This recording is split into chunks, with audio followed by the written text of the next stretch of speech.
The Environmental Quality Act, or CEQA, requires environmental analysis for projects that would have a direct or reasonably foreseeable indirect physical change in the environment. This project would not result in a direct or reasonably foreseeable indirect physical change in the environment, as its contents are limited to identifying evacuation routes, analyzing their capacity, safety, and viability, and providing recommendations.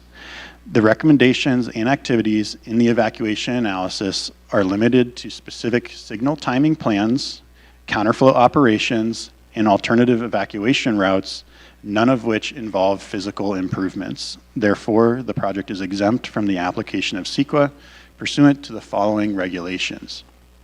State CEQA Guidelines, Section 15262, which is Feasibility in Planning Studies Exemption, because the evacuation analysis involves only a feasibility study for possible future actions which the city has not approved, adopted, or funded. State CEQA Guidelines, Section 15269, Emergency Projects Exemption, because the evacuation analysis recommendations involve specific actions necessary to prevent or mitigate an emergency. And State CEQA Guidelines Section 15301, Existing Facilities Exemption, because the evacuation analysis recommendations involve the operations of only existing public facilities involving no expansion of existing facilities or uses. And State CEQA Guidelines Section 15061B3, or the Common Sense Exemption, because the safety element textual updates will not result in a direct or reasonably foreseeable indirect physical change in the environment. Next steps, following deliberations tonight, the Planning Commission will make a recommendation to the City Council to either approve the project with modifications, or deny the project. The item will then be heard by the City Council at a future public meeting, giving the public another opportunity to review and provide comments. And so moving on to staff's recommendation, staff respectfully recommends the Planning Commission adopt a resolution recommending that the City Council of the City of Agoura Hills adopt a resolution approving a general plan amendment to revise the table of contents and the safety element, Chapter 5, Community Safety, with the updated multi-jurisdictional hazard mitigation plan, the adopted evacuation plan, and the updated evacuation analysis, and make findings of exemption under the California Environmental Quality Act. And with that, staff is available for any questions. Thank you very much, Robbie. Please, sir, please. We will address that question in a second. I want to thank the staff, which I would like to thank Robbie and Matt for providing us the overview of the item tonight. Before we allow public comments tonight, and I promise you, sir, you will have an opportunity to speak, I'm going to defer to our commissioners to ask questions of staff, and then we will get to our public comment period of the agenda. So I will now defer to Commissioner Stein if you have any questions of staff. Yes, thank you. First of all, thank you for the presentation. So I just want to be clear on the role of the commission tonight. Tonight's action is just to determine whether the proposed safety element update and the evacuation analysis meet state requirements and are appropriate to recommend to the City Council. That's our role tonight. That is correct. Okay. So this is just a policy and planning update. We're not approving any construction. We're not approving any traffic changes to the city whatsoever. That's correct. Okay. And then my understanding is state law is requiring us to do this update. Yeah, that's right. And as far as I can read and everything I've read, this update will bring Agoura Hills into full compliance with Government Code Section 65302.15. That is correct. Okay. Then reading the study, I just want to make sure wildfire is considered the biggest hazard. Then there's earthquakes and things like that. But this analyzes that the wildfire is probably the most significant hazard, and there were a lot of lessons that we learned from the Woolsey fire. So I just want to make sure the four scenarios analyzed, they represent then realistic worst case conditions, including nighttime evacuations and weekday evacuations. I just want to make sure that it's worst case. Yes. Okay. And again, the study uses conservative assumptions. So it's full build out. This is assuming that all the other 20 housing elements that are addressed in the general plan are fully built up So there's all built out, there's nothing more to be built. So but a number of those would have existing constraints.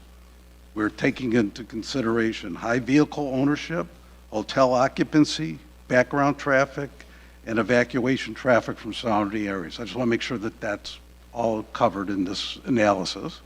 That's correct. I also just want to make sure everybody's aware that the city does not develop housing projects as well, but we are required to analyze it because our safety element and all of our different general plan elements have to be consistent with each other. That's correct. And then I know that we looked at, and Old Agoura was specifically analyzed with larger vehicle assumptions to account for livestock evacuation. Okay, because that was a concern. Okay, so again, under worst case scenarios, most evacuation routes perform adequately. We have identified which ones may have problems, and then we've now come up with countermeasures. I just want to make sure, so it's like taking lanes that normally would go northbound, we can make them go southbound.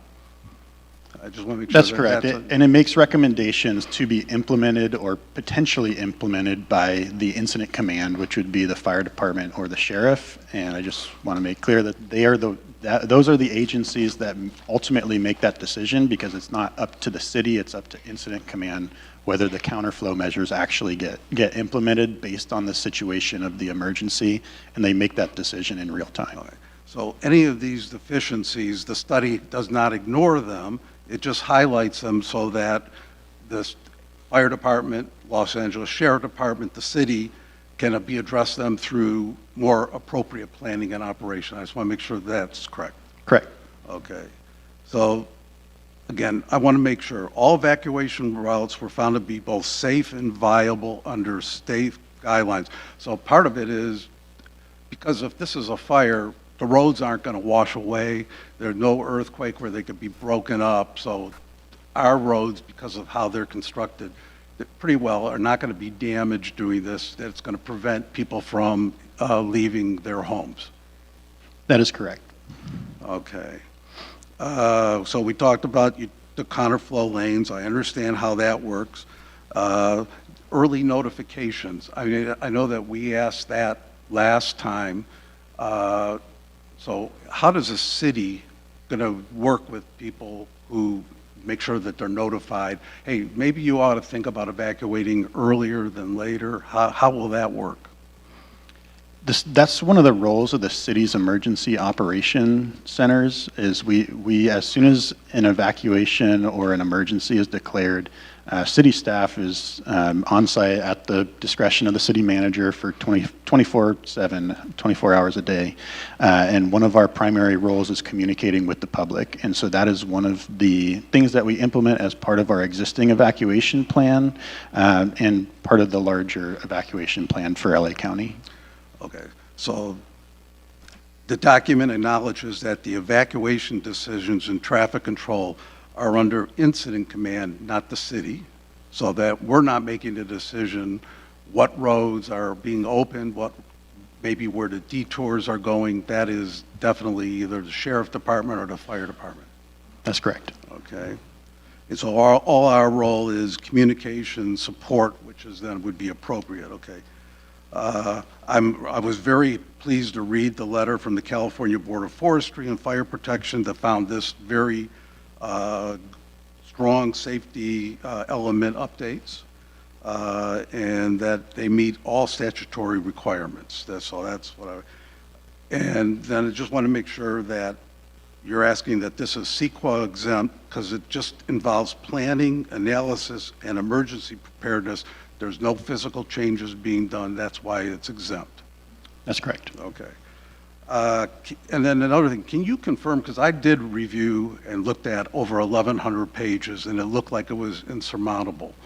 But over 800 of these pages were the Los Virgenes Malibu Council of Governments 2024 Multi-Jurisdictional Hazard Mitigation Plan, which was passed, approved, and adopted by all the cities involved. So that's Malibu, Agoura Hills, Hidden Hills, Calabasas, and Westlake Village on August 28, 24, almost 18 months ago. So 800 of these pages were already approved and adopted 18 months ago.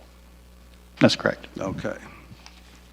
The other thing is, I was reading somewhere on the evacuation plan that during an emergency, the Los Angeles Sheriff's Department can request California Highway Patrol or Caltrans to close some inbound routes to the city, including Canaan Road. I just want to make sure I'm understanding that correctly. That's correct. Again, Okay. yeah. And then, so I wanted to see what the city of Malibu's evacuation plan is, and they have the same language. They do not want people, if there's a fire coming from the north, going southbound on Canaan, and they have then the same rights to close traffic from Agoura Hills into Malibu if we need that to be able to not be able to get to the 101 freeway. Okay, so at this point, I want to defer everything to other commissioners, but thank you. I'm not sure if you left anything for us, sir. Commissioner Platzer, do you have any questions of staff? Well, first of all, I want to thank the staff. There's a lot of information, and it's voluminous. I spent about 5 hours on this. And Commissioner Stein elaborated on a lot of the issues, but I want to just ask the staff, if this is just, we're approving a study, right, tonight? This is not a, that's what we're approving, the study, correct? Yes, it's the evacuation and analysis, which is being incorporated by reference into the safety elements. So there is a general plan amendment that incorporates the analysis. Yeah. So it's a study. And Correct. let's say in a year from now, and we have a different scenario, can we look at it or reevaluate it? Absolutely, we definitely have that ability. So if housing comes in areas, we can then look at it and then change it at that time, correct? We could, yeah. Okay, thank you. Thank you very much, Commissioner Platzer. Vice Chair Sharon. Thank you for the report. I really appreciate it, especially since I sat here last year and had a lot of criticism about it, and I appreciate you guys spending the year improving it, in my opinion, and bringing it back to us whole and complete. My questions, I'll address you, Robbie. So when or actually, whoever wants to jump in, feel free. But when in the presentation, you said a full build out, and I just want to be clear on what a full build out is. I understand it to be every potential residential lot fully built to full capacity, fully occupied. Is that correct? That's correct. Okay. And commercial. And commercial. Just to be, yes. So all the development that is anticipated by the city's 2035 general plan. Okay. And So that's to be conservative, and that's also to be consistent between elements, which is required. okay. So, you know, so that to me says you guys have thought about we've added way more people to the study than we actually have in this city. Is that a fair analysis? Yeah, that's accurate. Okay, great.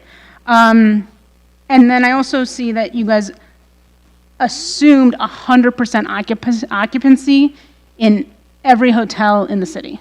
Is that correct? Yes. Matt can touch. Yeah. Yes, that's correct. Okay. And the two vehicle per household, that includes this hypothetical every lot that's residential and commercial built out with 2 cars, like a hypothetical, right? Yes, that's correct. Okay, so we've overestimated how many physical cars we currently have in the city. We've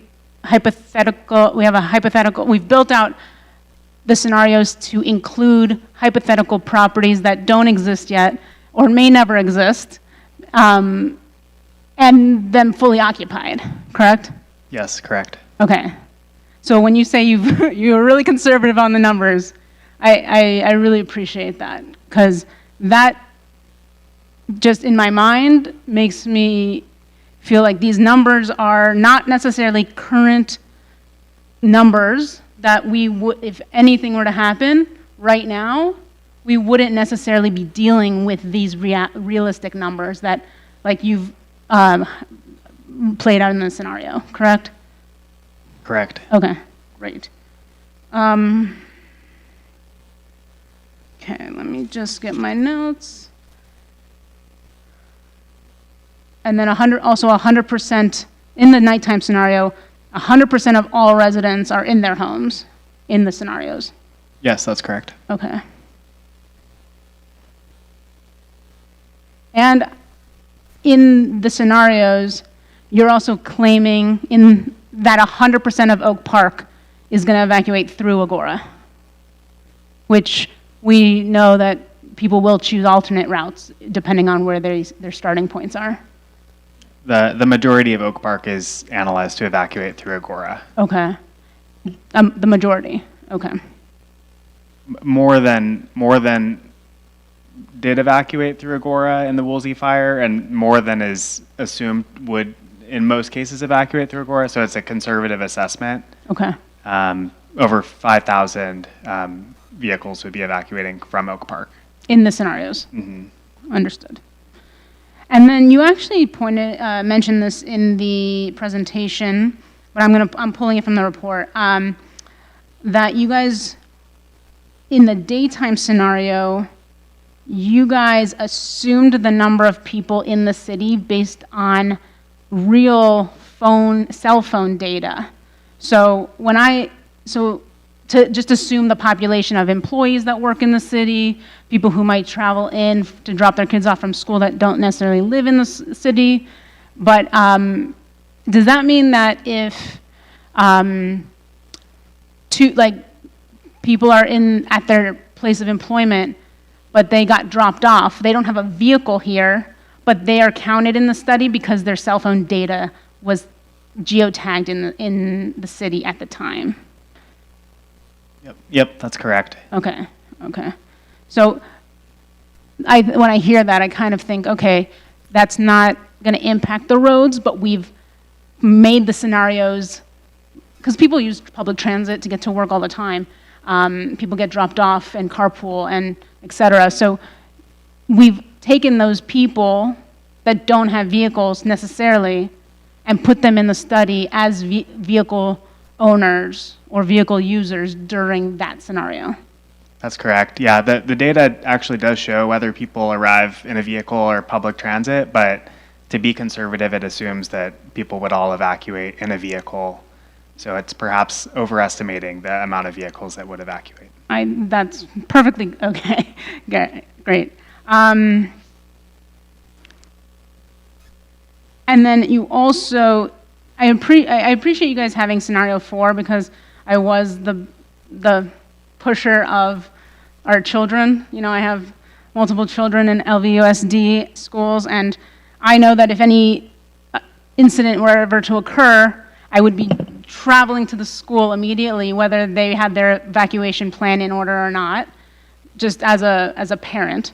So even though the schools have evacuation plans in a scenario, you still added parents coming in to grab their children or collect their children during the scenario as well. Yes, that's correct. Okay. All right.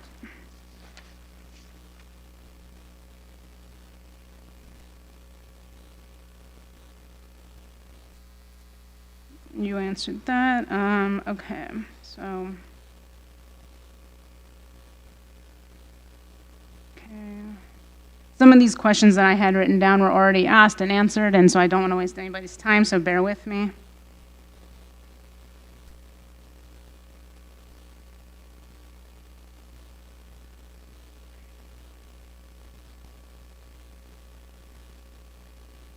Okay, so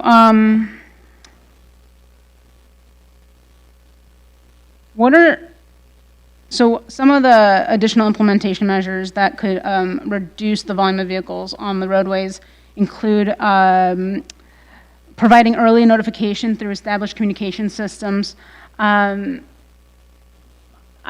so during the Palisades fire, we had the experience that those went down, and not the systems went down, but the cell towers went down, and people were getting notifications at different times, at wrong times. They got notifications, and then they were told to evacuate. Then they were told to cancel that evacuation. Like, there was quite a little bit of chaos. Do we have? Can you explain what the communication system that you're recommending entails?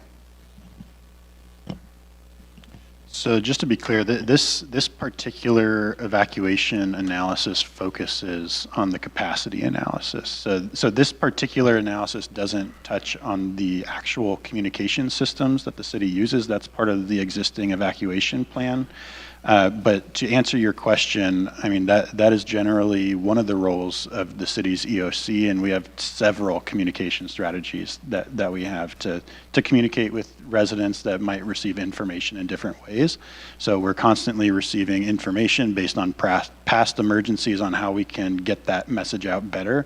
And so we do have a communications manager that works intimately with that, and we've been improving that as part of some of our other emergency evacuation efforts as part of the Community Wildfire Protection Plan and the Community Wildfire Risk Assessment. Got it, okay.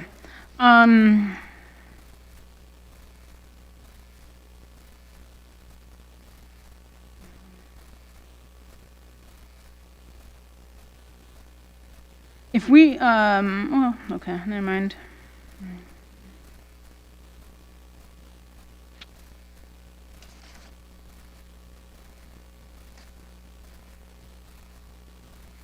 So just to be clear, the only people that can have the authority to declare an evacuation or a mandatory or a voluntary evacuation are the sheriff's department and the fire department. The city doesn't actually have any authority to do so, correct? That's correct. It's the whoever is the established incident command, which changes depending on the type of emergency. Yeah. So the incident commander is typically a chief of police or a chief of fire, correct? Correct. Okay. Yeah.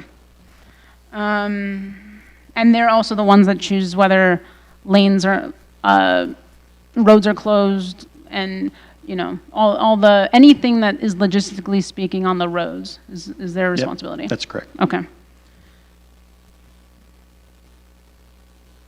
And California law gives them the authority to enforce restrictions, correct? That's correct. Okay.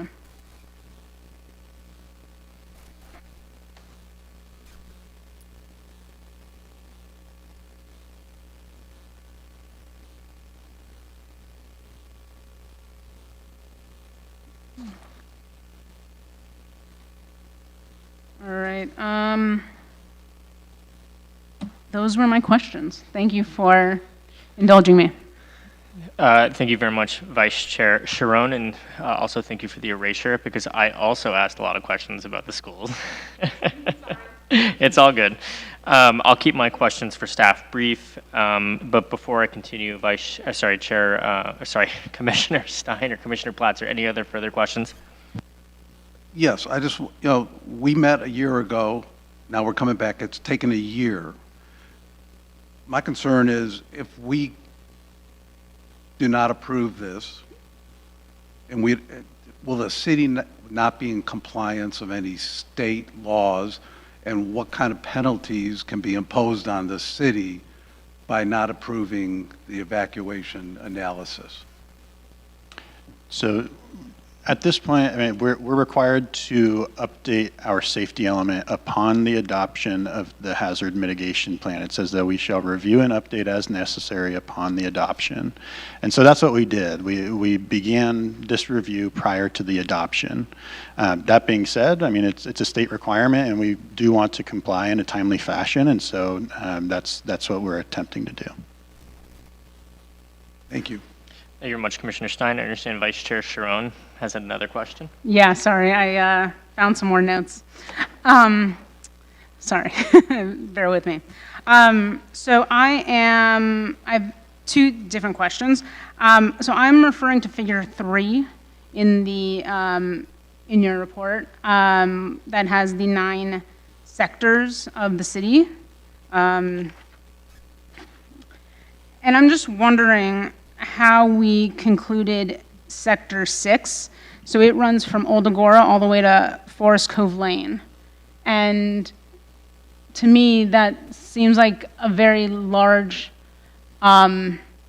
grouping of residents. And so, you know, a lot of the data points to each sector evacuating in certain fashion, whether it's whatever exit they're closest to. But, you know, so I'm an Old Agoura resident, but I'm literally on the border of Sector 6, and I would never take Reyes Adobe to get to an evacuation point. So, you know, so my my concern is, how did we create that? And when I look at the evacuation plan, my neighborhood, my street, I guess you could say, goes down Lewis and goes towards Canaan. And I as a resident, I would never do that. So how did we come to that conclusion? You know, I would certainly go to Chesbrough, which I may be fighting 1,500 cars to get to the freeway, but I'm certainly not fighting, you know, like 9,000 cars on Canaan. So I'm just wondering how we determined how Old Agoura would go to Canwood and go to Canaan, because that seems odd to me. This is Chair Roth. Before we continue, is there a chance we can pull this map up for the public? So this is Figure 3, evacuation analysis sector, page 11 in the analysis report, if that's possible. Okay, we might not have access to it. Okay, but this was publicly posted to the community. Okay, great. Thank you very much. I'll defer to staff. Good note. Yep. Although this is not the same, it's similar. Yeah, I would go to the next Yeah, one. Is it the not Old this Agoura? There we go. Yeah, this is it's hard to see. I'm specifically referring to the dark blue. I think I'm referring to the dark blue section, and I personally can't see anything. So I don't know if anyone else is in the same boat. But dark blue is a portion of dark blue is supposed to exit towards Lewis, where the barricades will be removed, and funnel is it west to Canaan versus east to Chesbrough. And so I'm just curious how we determine that. Yeah, I can, that's a great question. That it's a couple of parts. So I think to start with, I mean, so for this analysis, the same sectors were used to be consistent with the evacuation plan from 2020. So that plan established what was called Zone 6, which included both sides of Canaan. It doesn't mean that that whole area can only evacuate one way, so it does include a larger area, but there's still multiple evacuation routes within a given sector.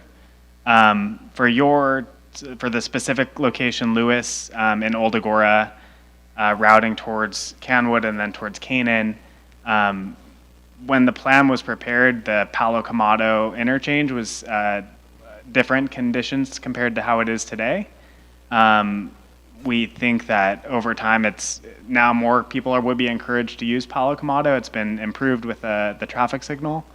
But we do understand that even though the plan shows that neighborhood to evacuate towards Canaan, many people would also evacuate towards Palo Camado. Now, would that skew any of the data in the report if that were the case? It wouldn't skew it. I think honestly, it may help in the favor of the analysis, which shows Canaan is so heavily impacted, and it's assuming that many of the people in that zone would go towards Canaan, when in reality, a portion of them may actually go towards Palo Camado, which has comparably a little bit more capacity to handle the additional volume. Okay. I mean, we're not here to certainly make evacuation changes, but I think it's important that we consider that next time we're looking at the evacuation report. I just don't think that's realistic and logical, personally. And then can you explain the VC, the volume to capacity rate, things being over 1 or under 1, what does that actually mean? So I'm looking here, scenario on table 4 of the report, scenario 1. So Race Adobe, the evacuation gateway for Race Adobe, like the first line. So the VC is 1.48. What exactly does that mean? So the volume, of course, that one's fairly simple, but capacity is how many vehicles could travel along a lane in a given hour. So based on the number of vehicles seeking to travel along a lane in a given hour, you can compare that volume with the available capacity. So if it's just above 1, that indicates it would take just above an hour for that amount of vehicles to pass through. If it's below 1, then they can pass through in much less than an hour. But I think you mentioned 1.4, that would indicate it would take roughly an hour and a half for that amount of vehicle to pass through. So I can read this chart, this table as 1 hour, 48 minutes, if it's 1 hour, 1.48? Yeah, it's a pretty good comparison. Okay, all right, awesome. So, I'm looking at this, and I did evacuate during the Kenneth fire, and it's kind of spot on for how long it took me to evacuate. And so I'm really clear that this analysis is just a data set so that we can make improvements in the future and be prepared accordingly. Because I was evacuated from Old Agoura to another friend's house in Agoura, and I'm looking at where they lived and how long it took me to evacuate, and it was pretty spot on. And so I think that I can see the validity in the report. You guys are the experts. And so, well done. Any further questions before I begin mine? All right, looks like Commissioner Platzer has some questions. Well, doesn't the city manager also play a role in the emergency operation control? Absolutely. Arguably the most pivotal role. Okay, because that wasn't mentioned. So the city manager's role during an emergency is really to manage our emergency operations center, which means getting resources out to the community. That may be equipment, vehicles, signage, lighting, those type of things, and to manage our communications and make sure that we're getting information out to the public. Those are our main roles, and then managing all of the staff and the volunteers that we'll have. And also, some background, I've lived in Old Agoura since 1981. I've been through 4 fires. Each fire scares me. I'm one of the earliest to get out. In fact, I hit the newspapers with my kids because I was in a shelter, and I hit a newspaper in Scotland with my kids and my dog. So I'm one of the first to get out. But I agree with Commissioner Sharon. We need to look at driver because we're the canaries in the coal mine. So we need to do a little bit more work down the line. Thank you very much, Commissioner Platzer. I'm going to hold questions and reserve them for myself for the rest of the period until we get through public comment and then ask any additional ones. I will get to that here in a second when I'm done with my questions of staff. Thank you. Okay, so my question is first on the multi-jurisdictional hazard mitigation plan. Tonight, we will be approving our general plan amendment to revise the table of comments and the safety element, including just to update what has already been previously approved with that report. Is that correct? That's correct. It was adopted on August 28, 2024. Was there a public forum and opinion period in which the public comment was available to the public to be able to weigh in on that evacuation plan that was multi-jurisdictional, includes our sister and neighbor cities? Yes. And my understanding is that was adopted in 2024. What is our timeline for another adoption cycle? And is it possible that, given the changing dynamics around housing in the city, that we could revisit that async of what the traditional timeline for approval for that process is? It is possible. I would say that the multi-jurisdictional hazard mitigation plan typically gets adopted every 5 years because that's what's required for FEMA funding purposes in terms of receiving mitigation grants from FEMA. And that's why we have a separate evacuation plan itself that kind of augments the HMP as well as the city's safety element. So we as the city would essentially update our safety element and our evacuation plan rather than updating the actual multi-jurisdictional hazard mitigation plan, unless that's something that all the cities in the COG would agree to. Thank you. And just for clarity, our evacuation plan is currently adopted. That's correct. And we are just incorporating it into the safety element. Thank you, which is the general plan amendment that we are here for tonight, correct? Correct. Who's responsible for the evacuation of Agoura Hills? That would be Incident Command. And the Incident Fire Command- Department or Sheriff. Thank you.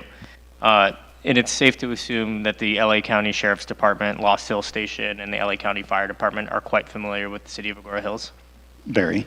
Thank you. We're blessed tonight to have our city manager here, so thank you. This question's for you, Nate. You just referred to your role and the activity that you will do in the event of an evacuation prior to. Could you explain to us what certain scenarios would trigger you to think about planning for all of those scenarios, i.e., do we have certain red flag warning systems in place that trigger your role to change into that kind of forward-thinking evacuation mindset? So from a mindset standpoint, I mean, yes, if there's any indication, whether we've got extreme heat, whether we've got strong winds, red flag warnings, all of the PSPS, which is the Southern California Edison power shutoffs, all of those things would trigger. If we have large rains coming, if we have, there's a variety of things that we'll be paying attention to. So the mindset is always there. My role would not switch into emergency operations unless there was a declared emergency at that point. Thank you. Regardless of all of that, we are not here tonight to weigh in on what your activity is, what the city might be doing, how the fire department and the sheriff's department might be conducting an evacuation in a worst-case scenario. That's correct? That's correct. It's just the capacity, safety, and viability. Thank you very much. The analysis considers the capacity, safety, and viability of the city's evacuation routes under a range of emergency scenarios. So that's the item tonight. Thank you very much, Robbie. And that range of scenarios includes any ministerially approved housing that might be coming through the city, either that's currently being constructed or that might be in our housing plan. Is that correct? That's correct. There's one specific question I have in the scenarios. This goes to you, Matt, and it's very similar to a question that Commissioner Sharone, Vice Chair Sharone asked a second ago. The evacuation route analysis has a significant portion of our city, I think almost, a very high threshold of our city hit that 1.0 threshold and higher. The staff report does say that there were some roads that were not within that threshold. Could we speak to those and what roads those might be? Sorry, could you clarify roads that are not within what threshold? Yeah, I'll pull it up. Sorry, bear with me for half a second.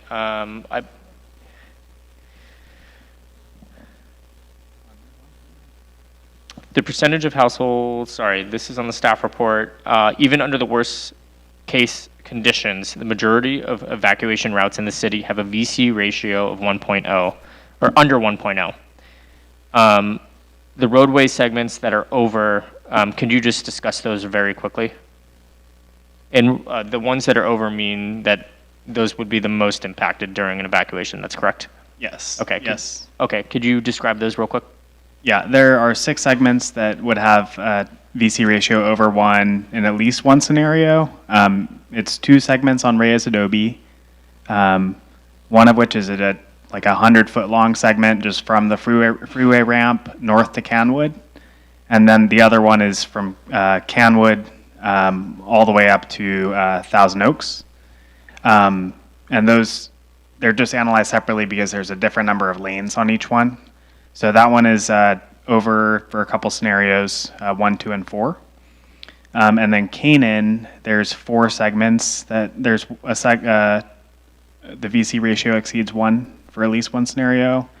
It's north of US 101 ramps southbound, north of Hillrise southbound, north of Thousand Oaks southbound, and north of the city limits in the southbound direction. So it's essentially Canaan in the southbound direction from north of the city all the way to the on-ramp. Thank you very much. It's safe to assume then, given that there are a few routes that will have slower flow, given the access points to the freeway in this analysis, that the LA County Fire Department and or the Sheriff's Department, either of whom might be incident command, are well aware of that and will target those areas presumably first in the event of a 100% plus any additional capacity that the city might have. Evacuation? Absolutely, yes. Thank you very much. I'm going to conclude my questions with that. Before we move on to public comment, I am now going to defer to our Assistant City Attorney, Travis Kaya, for an announcement. Thank you, Commissioner Roth. So I know we have a lot of public comments tonight. Just want to make a couple of procedural announcements. When addressing the Planning Commission, please direct all comments to the chair and the commissioners. This portion of the meeting is intended for the commission to receive public comment, so they won't be engaging in direct conversation with the people providing public comment this evening. Under the Brown Act, which is California's open meeting law, the Commission's discussion is limited to just the items that are listed on the agenda and cannot extend to unrelated matters. So accordingly, please ensure that your comments this evening pertain specifically to item number 2. Thank you. Thank you very much. So I will now defer to our secretary for any public comments. If you have something to distribute to us, please hand it to our secretary if you have not already done so. Again, public testimony is very similar to my announcement earlier, is limited to 3 minutes per speaker, and a speaker's time may not be transferred to another person. So I will begin with that, and so I will now defer to our secretary to begin our public comment period for tonight. Thank you. We do have written public comments that were received by email on or before 4 p.m., the 4 p.m. deadline today, and they have been forwarded to the Planning Commission prior to the meeting and will be part of the permanent record.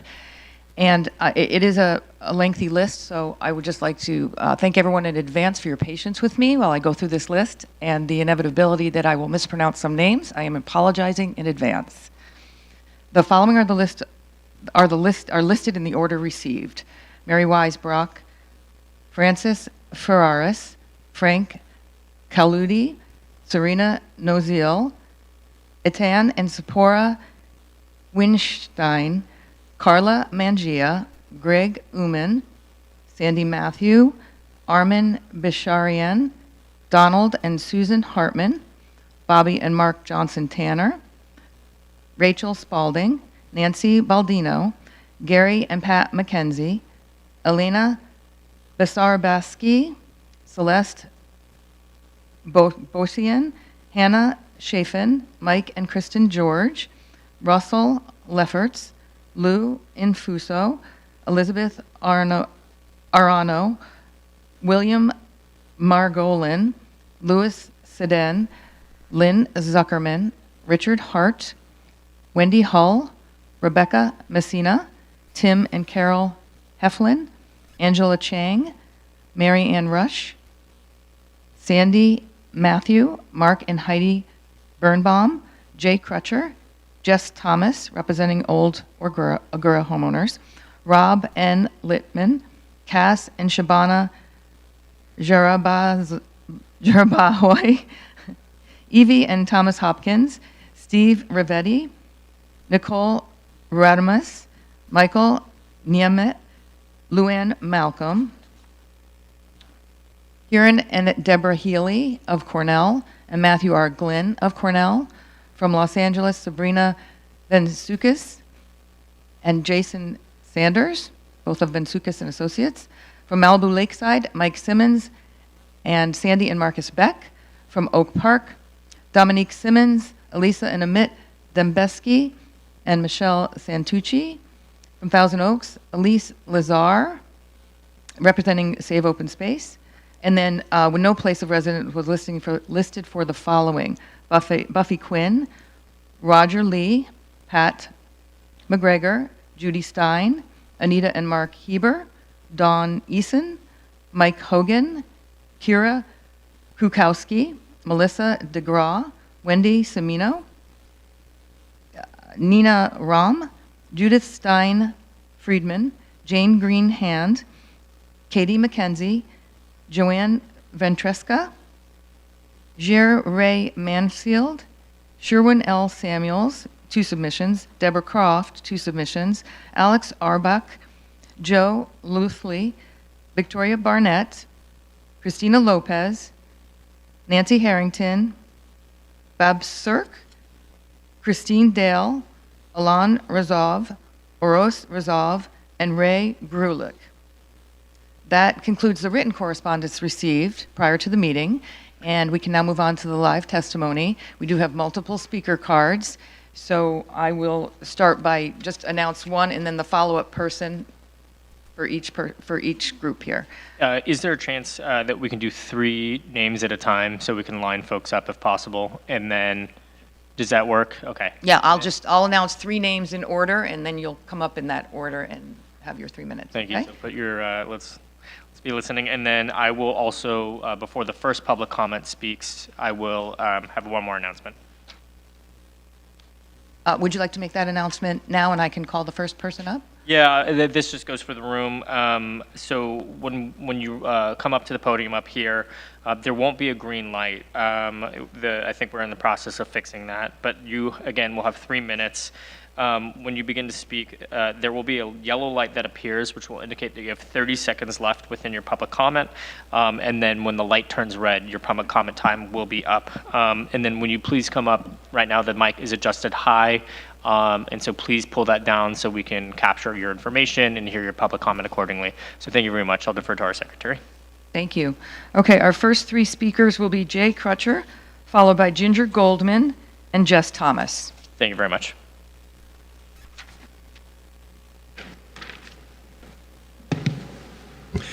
Good evening. My name is Jay Crutcher, and I live near Forest Cove Park in Agoura.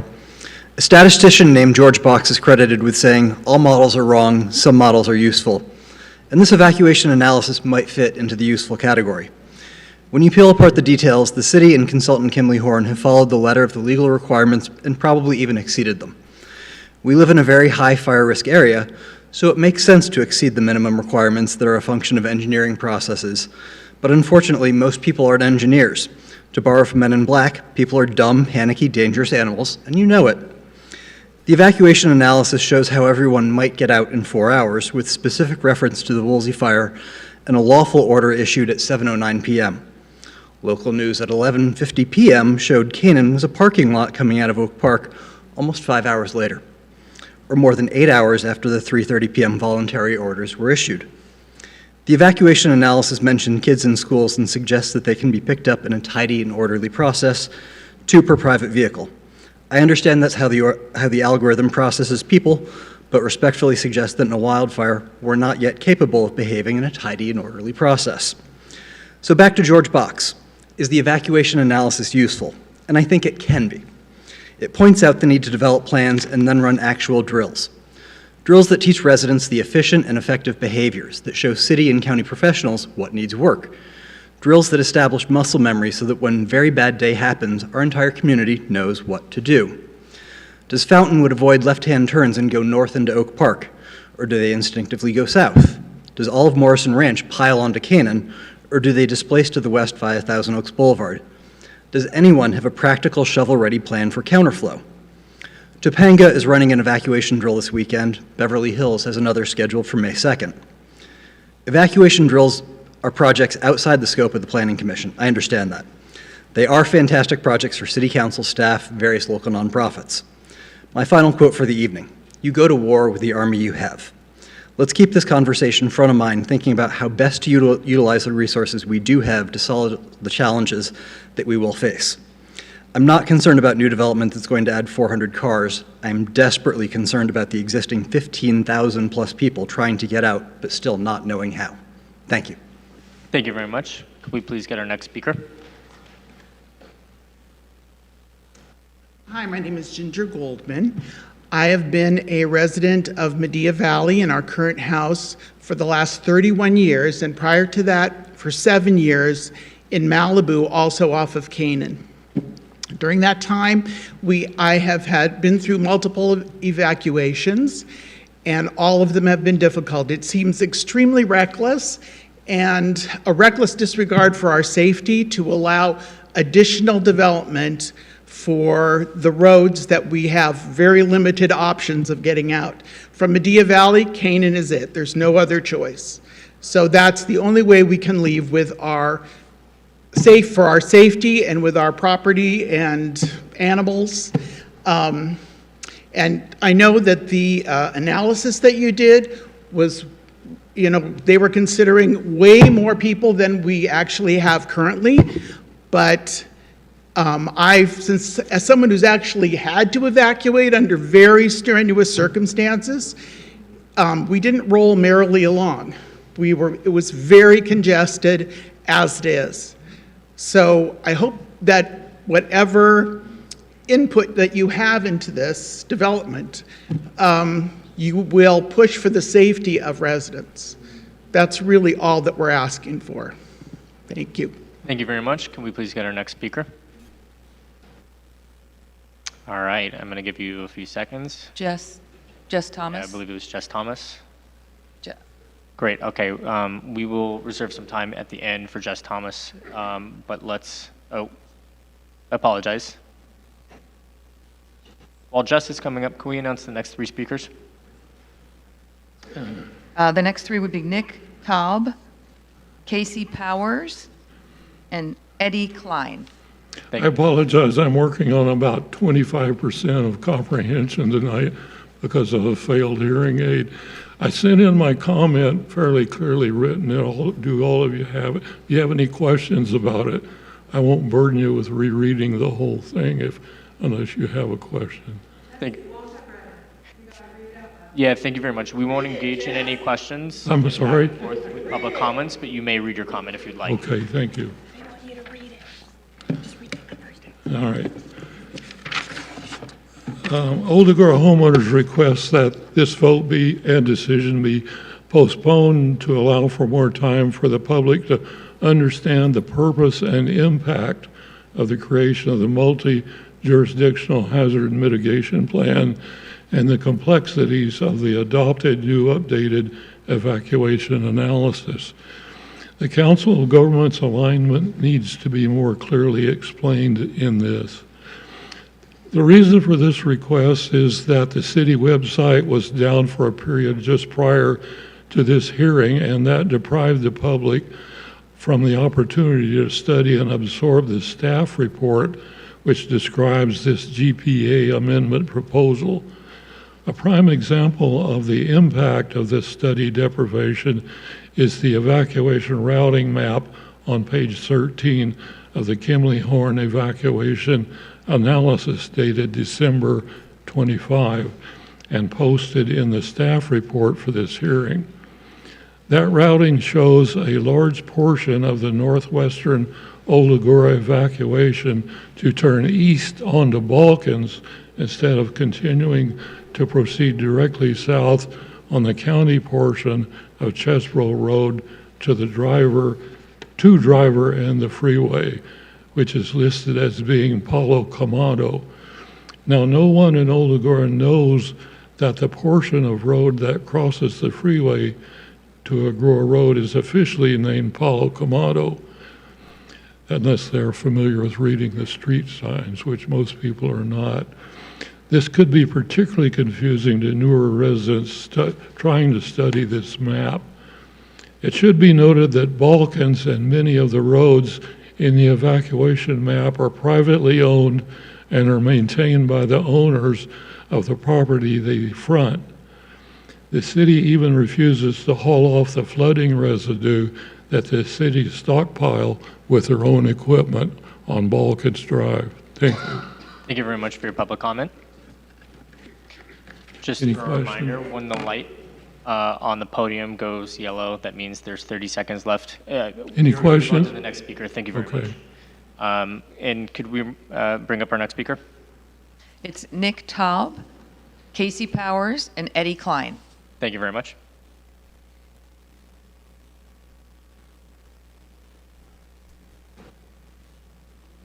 Hi, my name is Nick Tab. Do you mind raising the Getting microphone closer. up? Thank you. Okay. My name is Nick Tab. I've lived here for the last half of my life. Been through two. Hi. Is this better? So my name is Nick Tab. I've lived here for the last half of my life, and in that time I've been through 2 evacuations, and it is like complete chaos. A couple times, at least the last 2 that I've been through, we were completely packed trying to get out, especially like near the intersection. And the last one, the one that was over, I think it was in Calabasas, we didn't end up evacuating because it was just completely packed. The only way to go was north, and I think that adding anything else onto an already packed area is just a bad idea for safety. I understand that the model is saying that it could support that, but I think that any risk at all should just be avoided, specifically for the people that are already here. I think that should, we should preserve the safety of the people that already live here. So that's what I think most people feel today, is that their needs are not being prioritized, and it's being prioritized by people who aren't even here yet. So I think that the safety is for sure.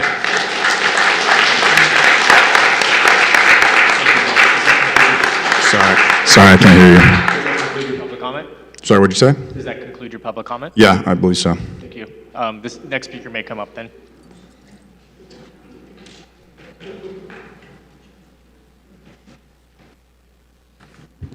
Hello, my name's Casey Powers. I've lived in Agoura Hills for 29 years, and I feel blessed to be part of this wonderful community. I'm going to be talking about the construction that everyone's talking about that we believe is going to be happening on the 3 shopping centers, the apartments that folks have talked about, and kind of echoing what the gentleman before me said. So first of all, evacuation is our concern. Our community relies heavily on Canaan Road as a primary evacuation route. This proposed development above the shopping centers adds significant density to this area. Emergencies don't happen gradually. They happen all at once and very quickly. More residents mean more cars, and more cars means longer evacuation times. And we've all been in the evacuations around here. It's very tight, it's very scary. People start driving erratically. Schools add another layer of risk, and this is super important. We have multiple schools feeding into the same road system: Agoura, Willow, Sumac, Mariposa, Oak Park High, Lindero, to name a few. If something happens during the school hours, parents, buses, emergency responders all converge at the same time. Traffic spikes immediately, and evacuation becomes more dangerous. We've seen this happen before in other areas. The Paradise Fire. People lost their lives in the fire, but a lot of folks lost their lives in their cars trying to get out. The Thomas Fire in Ventura, the same thing. Even a lower density area was overwhelmed quickly.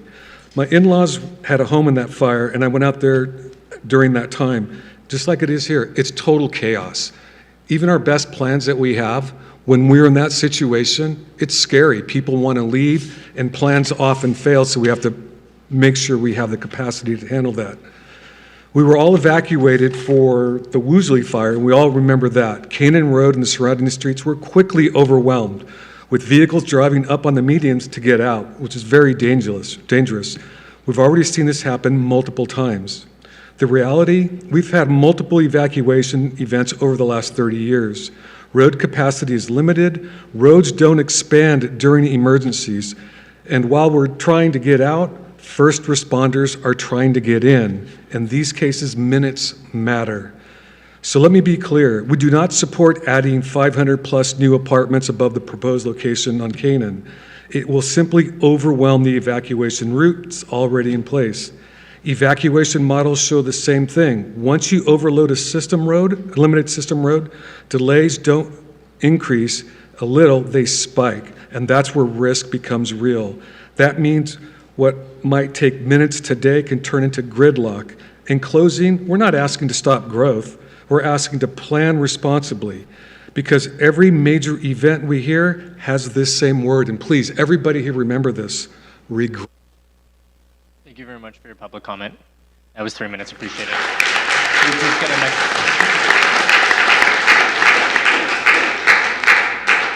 next. Sir, before you begin, I want to make sure we can announce the next 3 speakers.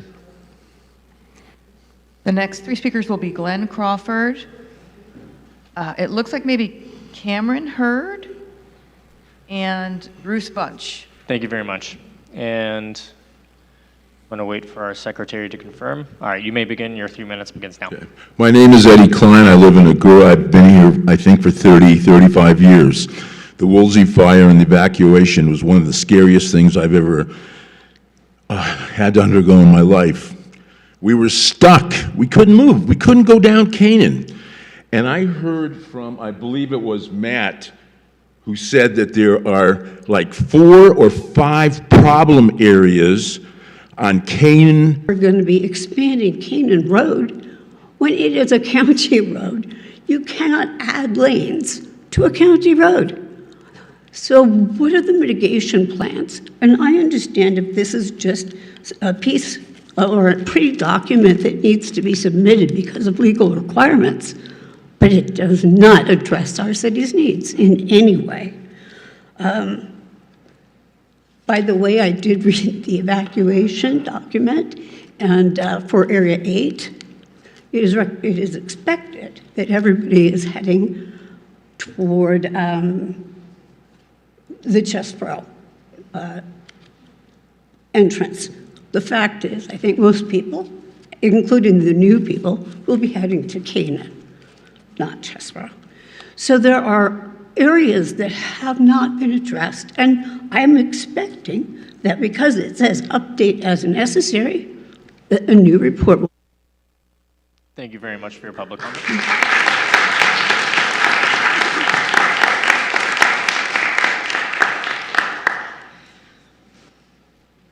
Good evening. All right, you may begin. You're good to go.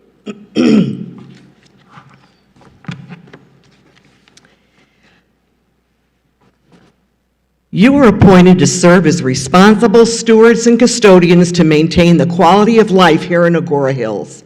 Today, you have the opportunity to set realistic and safe goals for the future well-being of our city and neighboring city of Oak Park. I can tell you that thousands of your constituents, as represented here in these signed petitions, do not want overbuilding and inappropriate sites, especially within a major evacuation route. In the 2018 Woolsey wildfire, Canaan was in gridlock during the evacuation when it was only 50% leaving, while the other half waited for the mandatory call. In scenario 1, when 100% leaves at once, a wildfire starting at our adjacent hills will have over 10,600 cars leaving at once. Remember, there are 5 schools leaving in the area that will also be trying to evacuate if it's fire during school hours. Your evacuation analysis cannot conclude Canaan is safe, especially when SoCal Edison will turn off electricity, resulting in shutting down traffic lights. Given the lightning speeds of these new climate change wildfires, the fire will go through Agoura in a matter of minutes, not hours. So counterflow will not work given the time needed to set it up. Adding more density on Canaan and Driver will expose people to a significant risk of loss, injury, or death. Are these risks that you're willing to take? Why is it so difficult for you to see that Canaan is in a severe fire zone? Why don't you understand that a great deal of Oak Park must also evacuate on Canaan? Please remove the proposed building of the 3 shopping centers at the corner of Driver Kolodny also. Adding units of any kind on the vacant lot there will only impede the evacuation of people and animals in Old Agoura. I know because I live in Old Agoura. I have horses and my home burned in the Woolsey fire. Evacuation was a nightmare. We need to rely and depend on being able to evacuate quickly and safely. Your study is wrong. Canaan is already congested on a daily basis, not just the weekend. Every Everyone knows that. You also have tons of people trying to evacuate from the Malibu side of Canaan. Adding more density anywhere on Canaan is a potential death sentence that doesn't have to be. Haven't you learned anything from the deadly fires in Paradise and in the Palisades, our own backyard? Make it a goal to choose new sites that are nowhere near our major evacuation routes. Let history remember that you in the City Council made correct decisions that preserved the integrity of our city and protected your constituents. Thank you very much for your public comment. Protect us, not hurt us. Protect us, not hurt us. We can move on to our next public speaker, so everyone has 3 minutes.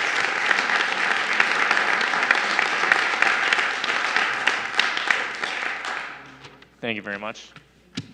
Hello, Commissioners. My name is Bruce Ferguson. I live about a mile south of the 101 off of Canaan Road, and I'm not going to read my comments here because they echo pretty much whatever everybody else has said today. I'm so proud of my fellow citizens for speaking up. We are in unison in terms of our thoughts and our concerns about this particular study.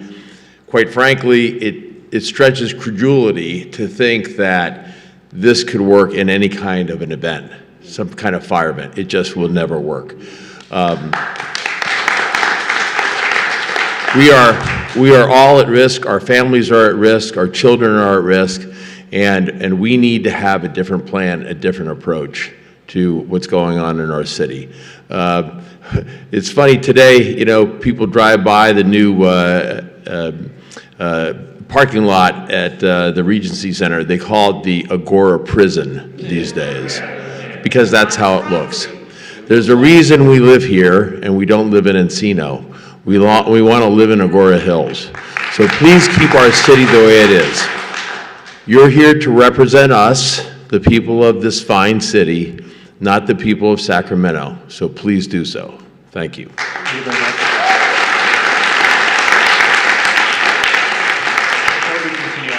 Like to remind the audience, when you're clapping over one of your fellow committee members giving a public comment, you're actually depriving them of their time.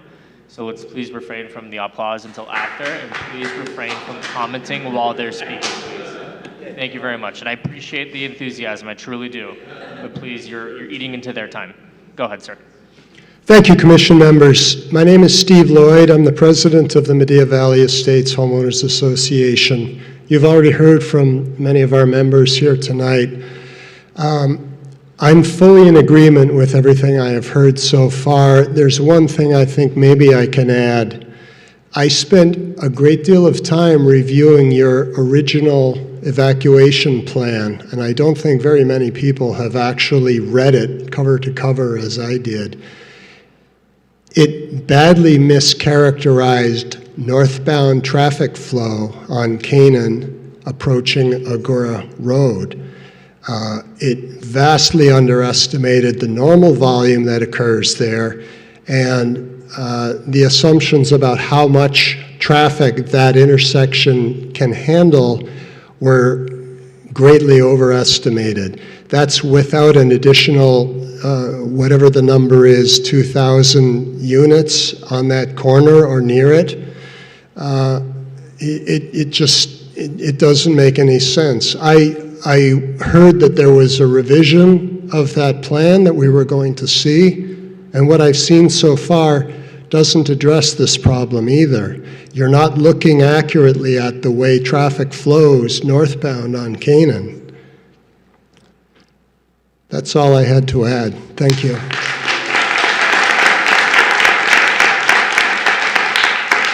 Thank you very much for your public comment. Our next three speakers are Lynn Zuckerman, Robert Weinstein, and Tony Wurtenbrock. Bruch. I apologize.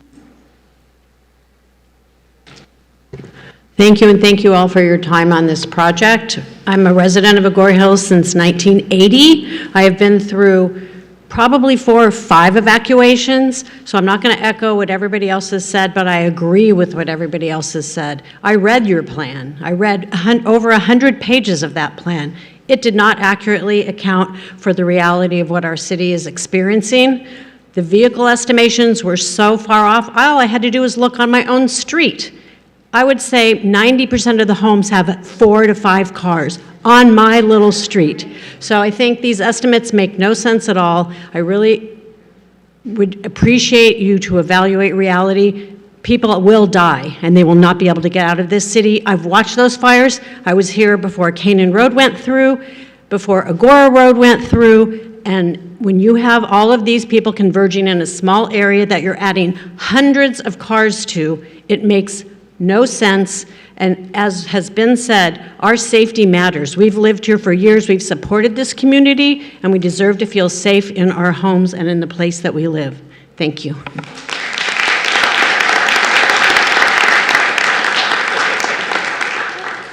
Thank you very much for your public comment.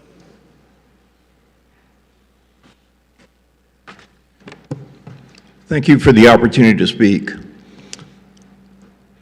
As a longtime resident, it really wasn't that long ago that we were sitting here, not you individuals necessarily, talking about improvements to the Canaan Exchange to allow for some of the things you talked about: capacity, safety, viability.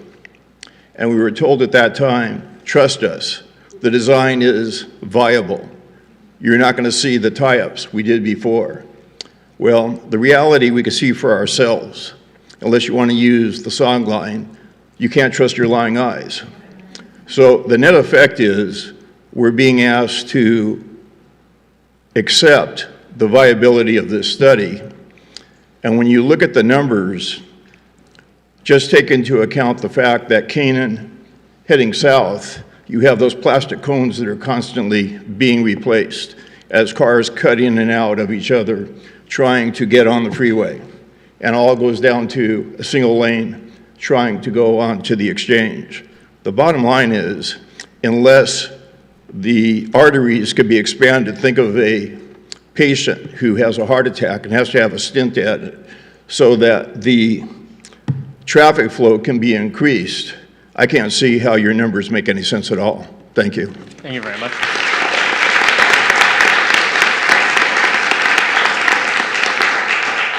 So, if I could interrupt, how many more public comment cards do we have?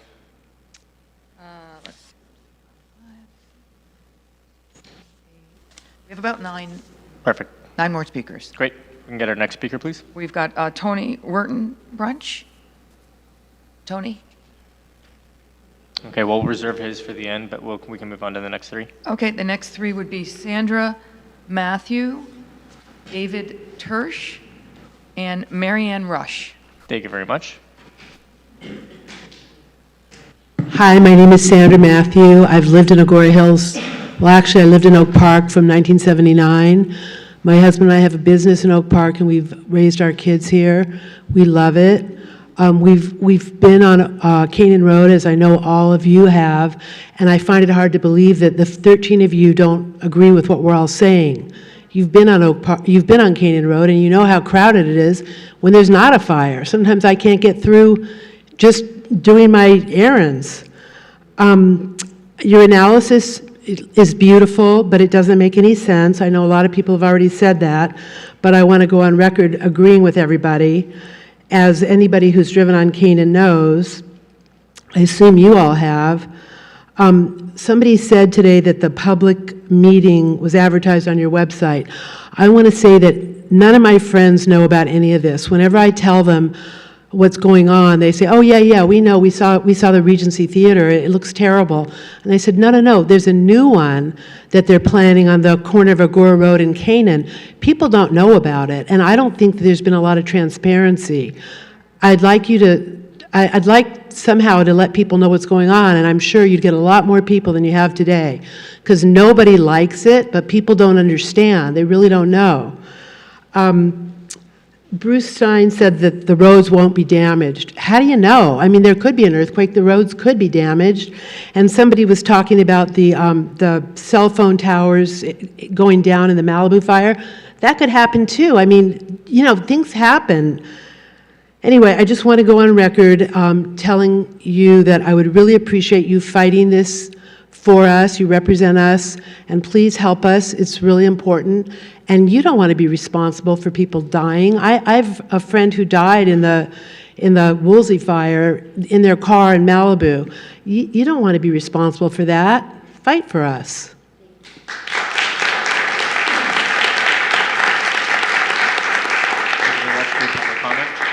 Thank you for joining us. Hello.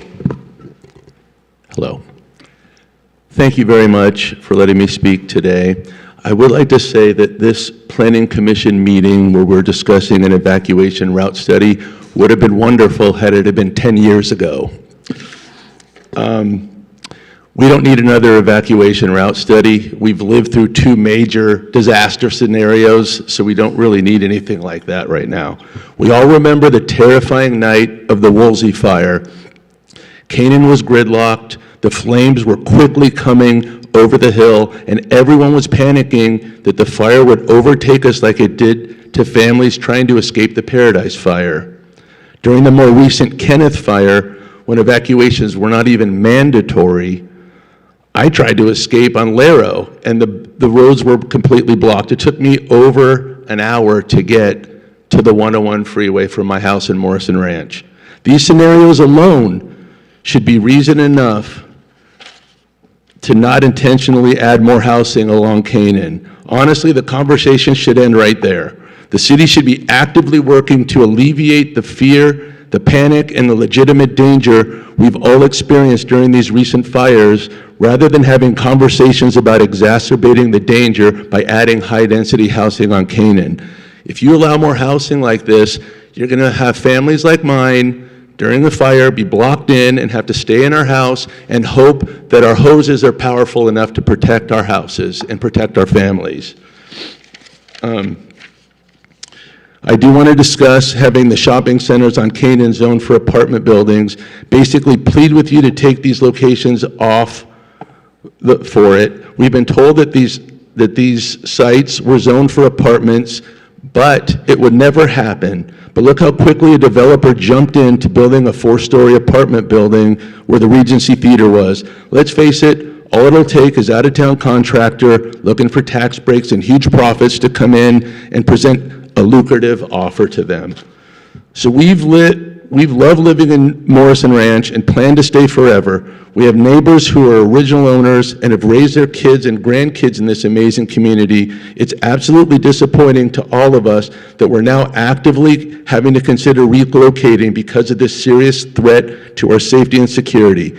On behalf of myself, my family, and our neighbors, I ask that you please take these shopping centers off the list for high-density housing as soon as possible. This is when we really need the commissioners and our city council to step in and do what's best for our community. Thank you.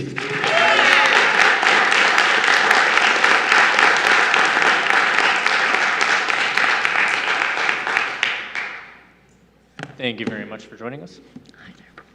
All right. My name is Mary Ann Rush. Do you mind pulling? Thank you. Pull There we go. Okay. My name is Mary Ann Rush, and I have lived in Morrison Ranch for 27 years. Now, I feel I need to begin with an Acorn magazine that I found the other day, because this is what we're talking about. This is the Woolsey fire in 2018. I think when we do these reports, we need to have the pictures. This is what it's all about, people, the fire. Okay, so we have had to evacuate twice with our family and our dog. It took hours to evacuate without any additional units in the neighborhood. With the homes as apartment units being destined to supposedly go on top of 3 shopping centers on Canaan Road.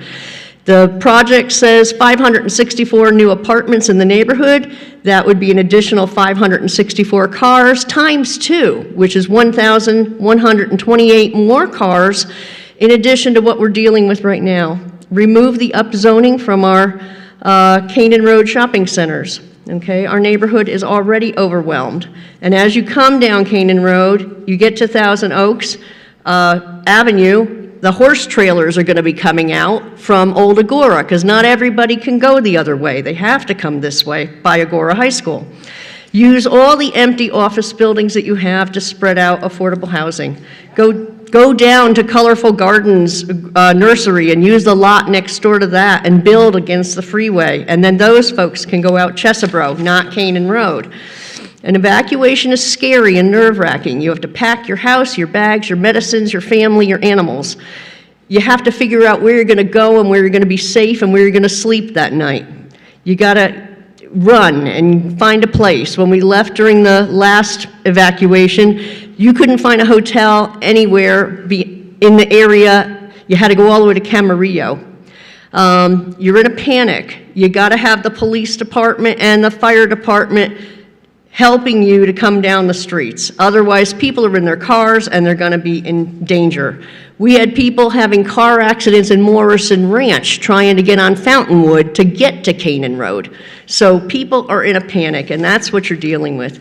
As I write my speech now, this afternoon, we had 3 fires burning in Lancaster, all because of embers flying through the sky. So it can happen quickly. It can happen everywhere.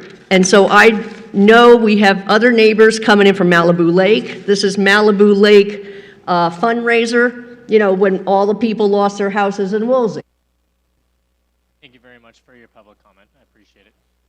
Thank you. You can get our next 3 speakers. Our next three speakers are Colleen Holmes, Scott Billingsley, and Ray Greenlick.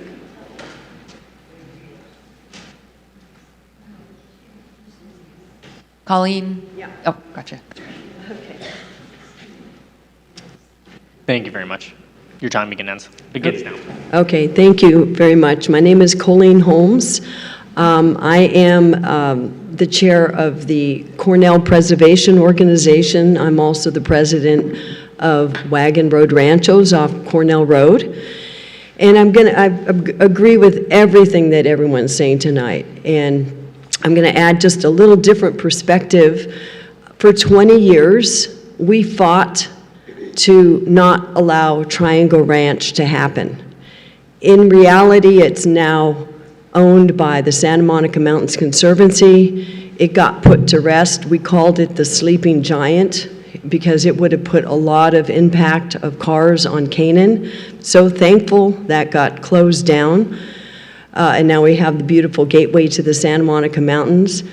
Unfortunately, I know that you're trying to comply with what the state is asking us to do with affordable housing and so forth, but that particular corner is incredibly unique. It's got a blue line stream going through it. It's got the impact of cars and so forth. And so many other cities that have had to comply to this type of thing with the state, many of them have been successful in saying this particular property won't work. That particular property won't work in the city of Agoura Hills. It's also really impacting us. We're in the county of Los Angeles. City of Agoura Hills has always stood up in the past. They did with the Triangle Ranch, and they helped put that to rest. And we expect and hope that you will do that for this project as well. Thank you.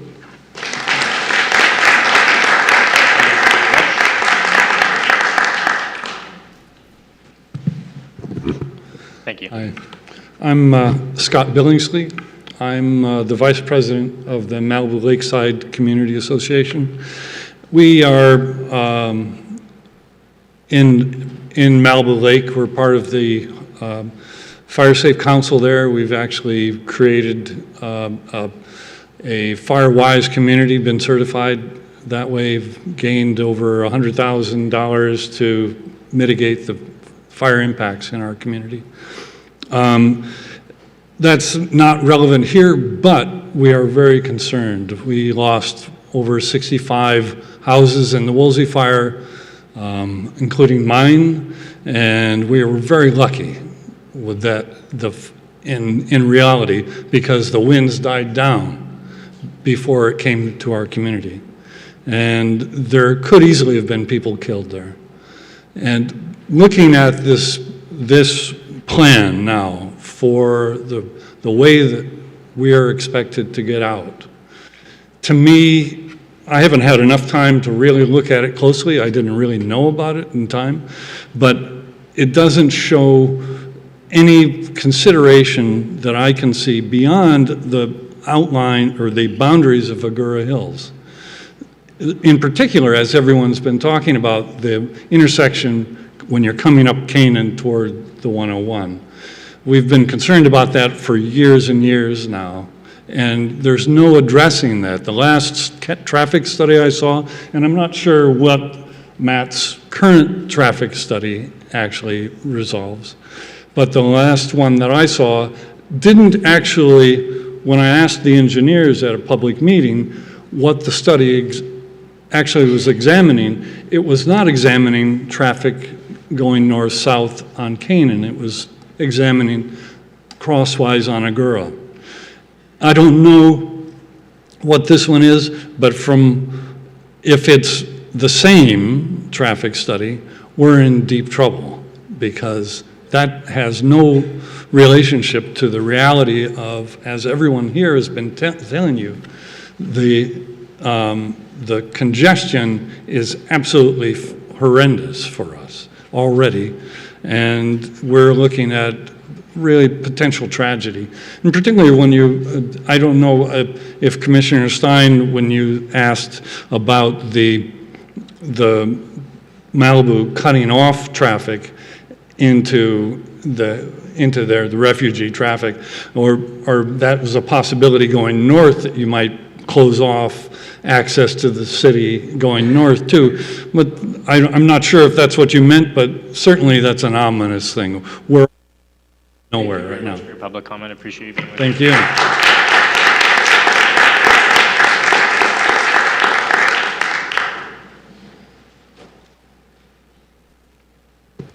Hi, I'm Ray Gorlick. I'm here tonight because I take issue with the way the figures for traffic and evacuees in the Santa Monica Mountains are represented in this evaluation. In 2022, experts Kimley Horn created an evacuation capacity report for the city. And in that report, Kimley Horn said that evacuating vehicles from the Santa Monica Mountains took 80 minutes to travel about 1 mile, according to the illustration that they included in that 2022 capacity report, to travel through the intersection of Canaan and Agoura roads to the 101 freeway. The very stretch, coincidentally, of Canaan Road that is currently being developed by the city with high-intensity projects. Last year, in 2025, when Denise Thomas and Matt Stewart introduced the other evacuation analysis to us, they both said that 2,000 vehicles came out of the Santa Monica Mountains, and with my comments, I provided the link to that video and time-stamped their comments for you. In the evacuation analysis of 2025 and in this evacuation analysis, the figures for evacuating vehicles from the Santa Monica Mountains are grossly underestimated by Kimley Horn. In the two scenarios for this year, scenarios 2 and 3, Kimley Horn says that 704 vehicles came out of the Santa Monica Mountains. Now, since they attribute 2 vehicles to every household, what Kimley Horn is saying is there are 350 houses in the Santa Monica Mountains. That's absurd.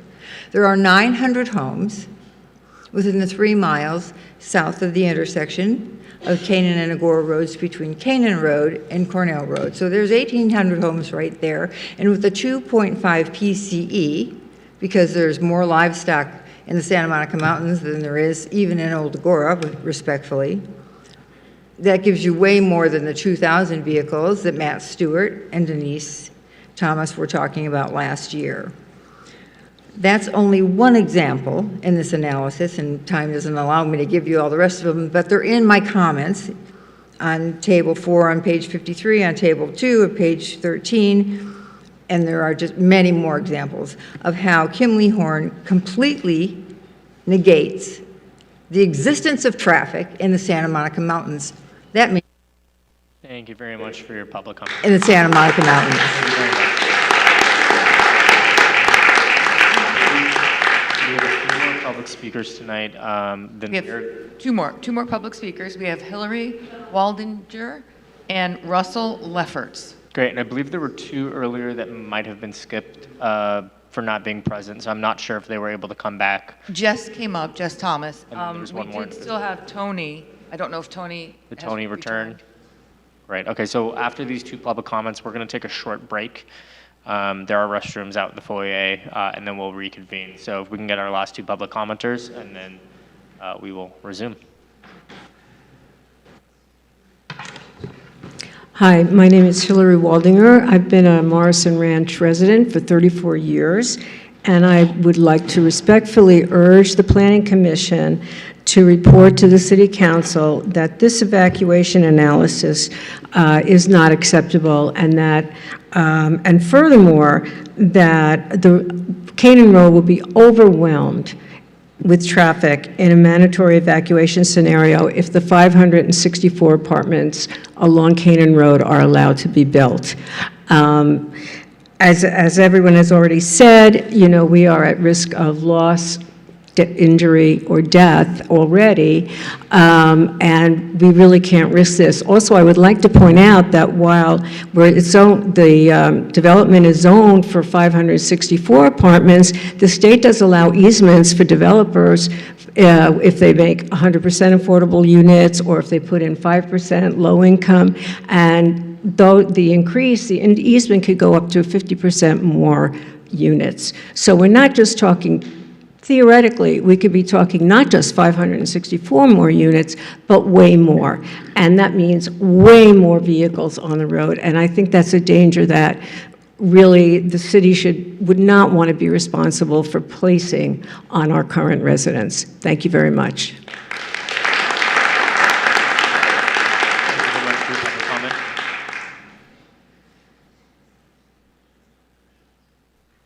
Thank you very much. Hello, hi.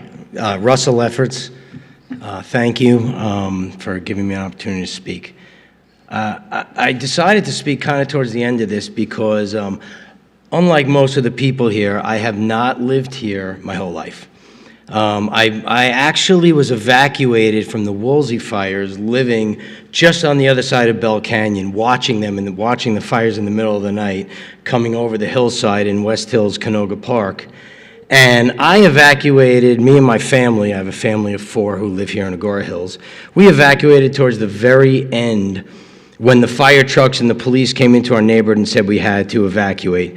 There were, I don't know, in Agoura, in West Hills and Canoga Park, there are tens, I mean, I don't know if it's close to 100,000 residents converging when you're evacuating. I lived on Valley Circle Boulevard. And I will say you were able to evacuate there from the Woolsey fire from where I lived because there were so many routes, so many arteries out of there. I was able to evacuate to Sherman Oaks pretty reasonably. Now I live here in Agoura Hills, a couple houses away from Willow Elementary School. And I will say when the Kenneth fire came upon us here, it was absolutely terrifying. Like many people mentioned, you could not leave this neighborhood. We tried, I mean, it took us a half hour, 40 minutes to get over to Reyes Adobe on the 101, and by the time we got on the 101, it didn't move. It went absolutely nowhere. Within about an hour and a half, we realized we weren't going anywhere. I think after about 2 hours, the Kenneth fire, we were told we could go back from the Kenneth fire, but we just sat on the 101 the whole time.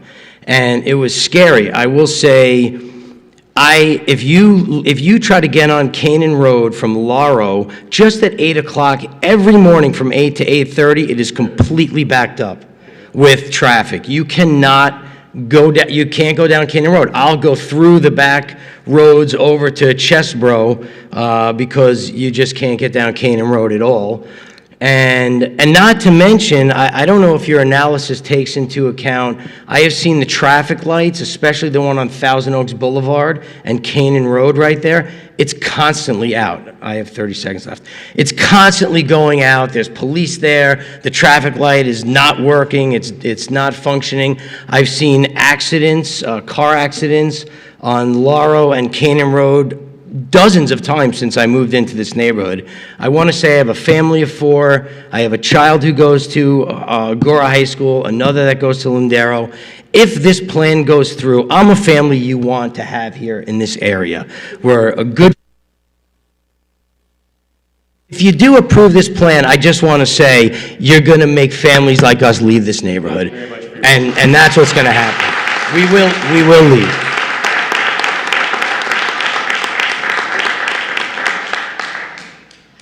All right, well, one, I just want to thank everyone for participating tonight. We have regularly agendized planning commission meetings, and I promise not every topic is as interesting as tonight, but we really do encourage you to come and participate in our public process. It is now 8:26. We've been going for about 2.5 hours, so we're going to take a 9-minute break. I know it's a random time. That way we can reconvene at 8:35. And then we will recontinue the hearing. I'm not going to gavel us out. The hearing is open.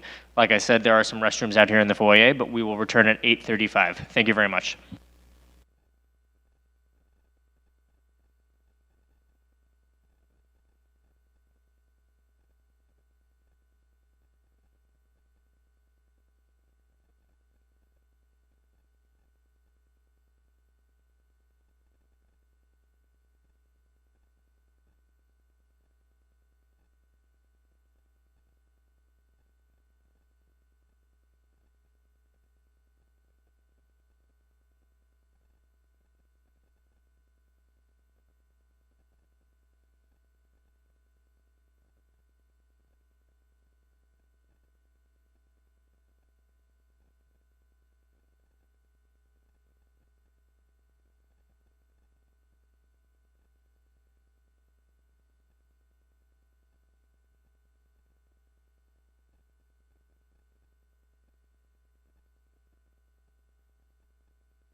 me. We are actually just going to convene in another 5 minutes.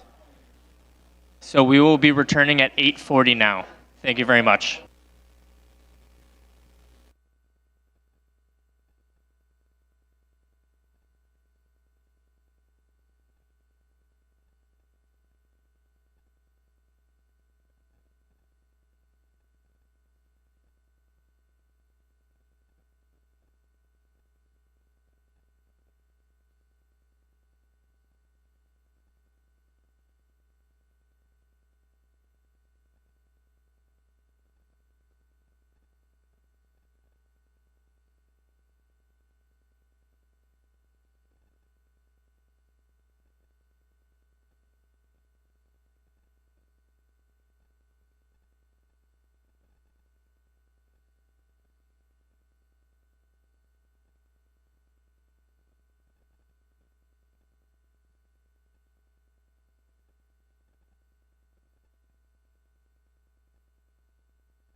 Thank you. We are going to resume our meeting.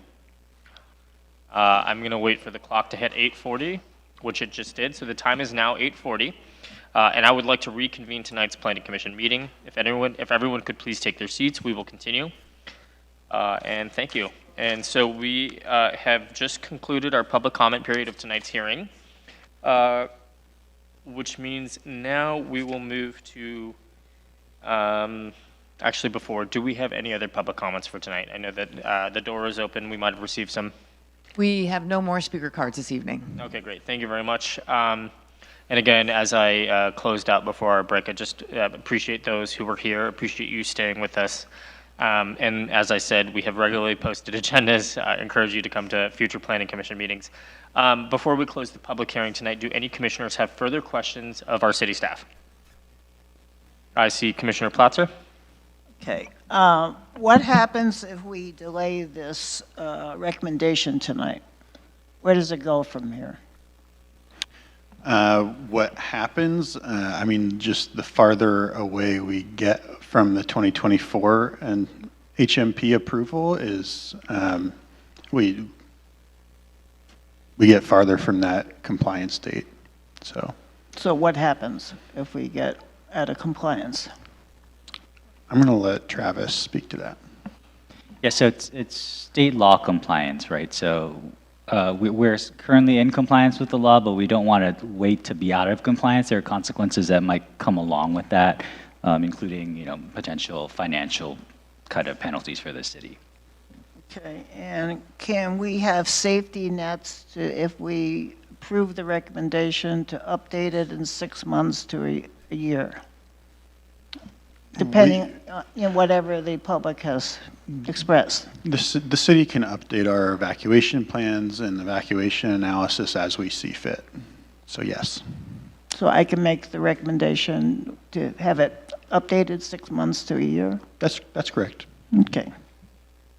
And Commissioner Platzer, if I may, just for everyone's edification, tonight's recommendation is for City Council to make the final approval. So there will be an entirely a separate body to oversee everything that we've discussed in the analysis and also provide their feedback. Any further questions from our commissioners? Commissioner Sharon? Vice Chair Sharon, sorry. Yeah, get it right. No. Listening to the public comment, my question is on the 3 shopping malls at Canaan and Thousand Oaks Boulevard, are there any proposed developments there right now? No, the city has not received a development application for those properties. Okay. And would it be okay if anybody in the public wanted to come into the office of planning here, the next door over, and ask about and see any public, like, inquire further about any development potentially at or not potentially, but any development proposed at those sites? Absolutely, and we encourage it, actually. Okay. I heard a lot of people talk about 564 units approved on Canaan and TO. It's not, there's no approved proposal, there's no proposal by anyone for that. It has zoning, but it's not happening. There's nothing there happening, and I want that to be clear. So I just thank you, Robbie, for the clarification, and I'm sorry to put any extra burden on the staff if people come in and ask you questions, but I think it's very important that if the public has questions about what's happening in our city, we have people that are willing to answer those questions, and you don't have to wait for these meetings. You can come in any day while they're open for business and ask away and have one-on-one time. It's actually encouraged because you don't have to sit through a 3-hour meeting to hear one thing that you might be waiting on. So I do want to mention that. Thank you very much. I have a few follow-up questions. Overwhelming, the public comments tonight referred to actions and deliberations outside of what is in scope tonight. And I do want to be clear, So if we could just, Robbie, if you wouldn't mind reminding the commission what is at before us tonight, what we will be deliberating on, and what is in the scope of the Planning Commission's meeting tonight. Of course. So you're conducting a public hearing to consider adoption of a resolution recommending that the City Council adopt a resolution approving a general plan amendment to revise the table of contents in the safety element with the updated multi-jurisdictional hazard mitigation plan, the adopted evacuation plan, and the updated evacuation analysis, and make findings of exemption under the California Environmental Quality Act. And furthermore, the evacuation analysis, which is a large portion of this particular project, is really identifying the existing evacuation routes and identifying whether they're safe and viable, as well as identifying evacuation locations under a range of emergency scenarios. Okay, thank you very much. I almost promised not to do this, but I'm going to do it because a lot of the questions and the public comment, and I think tonight is really important to ensure that the public understands how seriously we take what is before us tonight, as well as everything that is happening, oftentimes outside of our hands. And so I'm going to defer this question to our city attorney, but my understanding is that the overwhelming requests from the community tonight to deny certain housing plans, which again is not what we are discussing tonight. Even if this body or other bodies in the city, like our city council, attempted to do that, that is no longer a pathway that is possible given a recent Supreme Court case.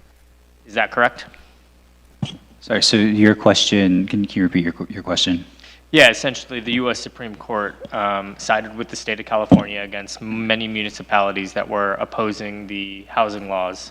And so our legal pathway to deny housing that has been suggested overwhelmingly tonight throughout the public comment, again, public comment that was not in scope in terms of what we are deliberating over, is not something that the city can currently do. And so I'll ask a follow-up question, but if I could get a yes or no on that one, that would be helpful. Simply stated, yes, the state mandates certain housing laws that the city is required to follow. But again, that's outside of the scope of tonight's hearing. Thank you. And the Supreme Court upheld those housing laws, correct? Correct. Thank you. Tonight, we are deliberating over, with the best of our ability, with the best analysis that we can conduct and understand how to move, again, given the fact that there is things outside of our control. So in a conservative view, evacuation for our city, we are conducting, to the best of our ability, an approval of analysis that can, as was asked earlier, be reevaluated over time as dynamics change in our city, but so that we can be in the best possible situation in very unfortunate circumstances. Is that correct? That's correct. And really, the policy underlying this state law is really to provide an opportunity for cities to study their existing evacuation plans to make sure that they're viable. So again, we're not analyzing the plan itself. We're not looking at the multi-jurisdictional plan. We're looking at the analysis of the plan under specific scenarios. Okay, thank you very much. Do any other commissioners have questions of our staff? Okay, great. Hearing none, I believe we will now move on to deliberation. Let me just confirm. Okay, great. There being no further questions, I will now close our public hearing and move on to deliberations. I will begin with Commissioner Platzer. Can I wait? All right, Commissioner Stein, if you may. Okay, first I want to start by acknowledging the concerns being raised tonight. Evacuation modeling is inherently imperfect, especially in high-risk, high-density areas with constrained networks, similar to what everybody's talking about at Agoura and Thousand Oaks or at the freeway at 101. Congestion is a real issue, and it's appropriate that this commission take those risks seriously. It's also important to note that the evacuation plan before us has been reviewed by and approved by the fire department, who I'm going on their expertise is centered on emergency response and life safety. That said, no plan can eliminate all risks under worst-case scenarios.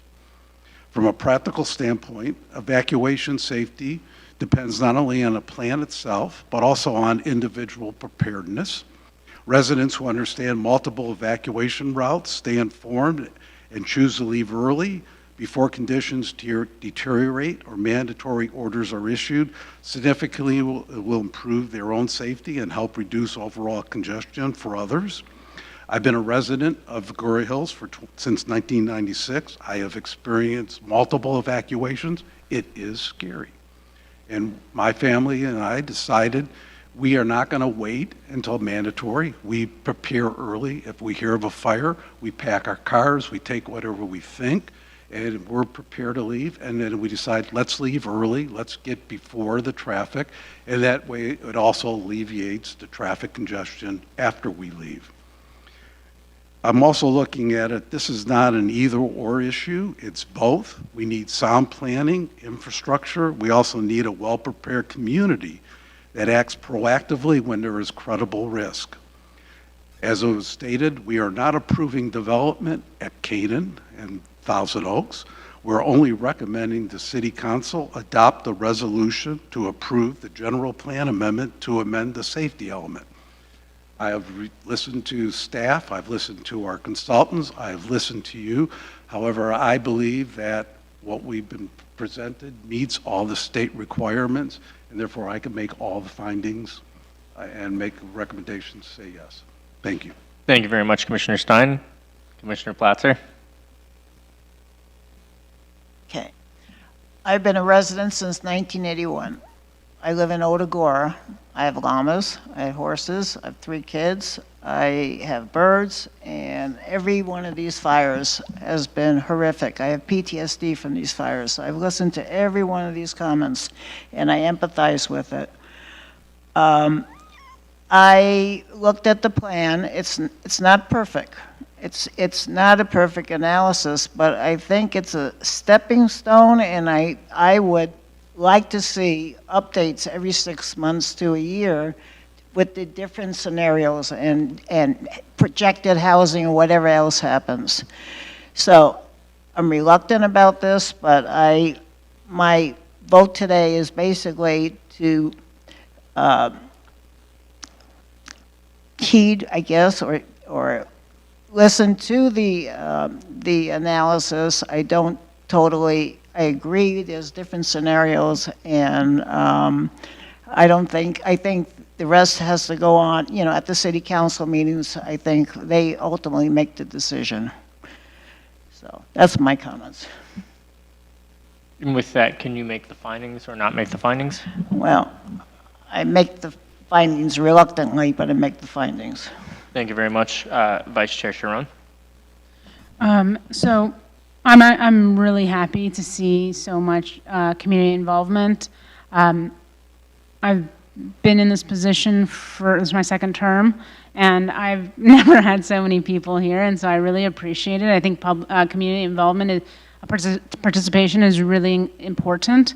And I want to, we got a lot of letters over the week, public comments to our emails.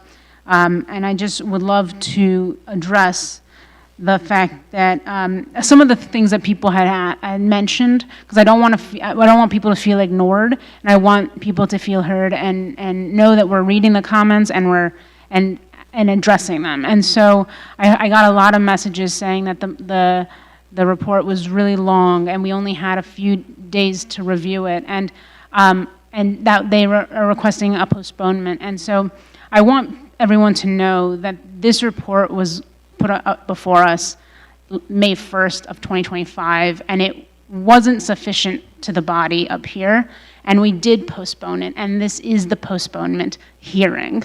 So I just want you guys to we made requests in May of 2025, and they came back with those changes, and this is what that meeting is. So I do want to address that.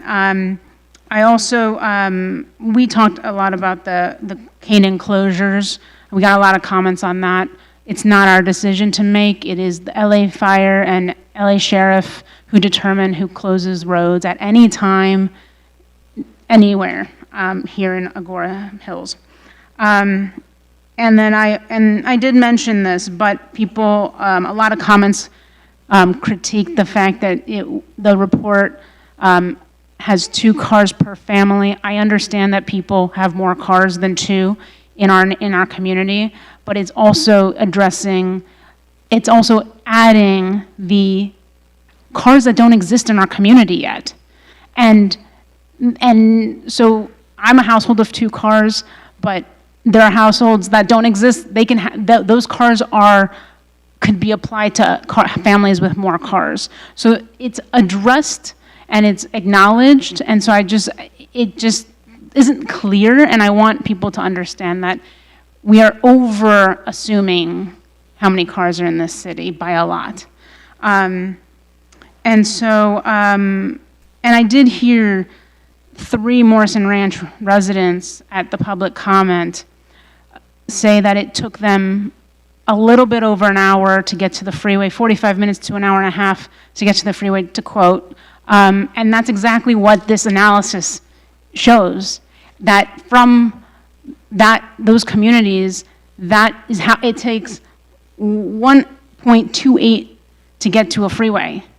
And I can tell you that I evacuated from Old Agoura to Reyes Adobe area near Lindero Middle School, and it took me exactly what this report what this report says. You know, I wasn't timing it, but it's pretty darn close. And no evacuation, we can run millions of scenarios, no evacuation is going to be exactly what reality looks like.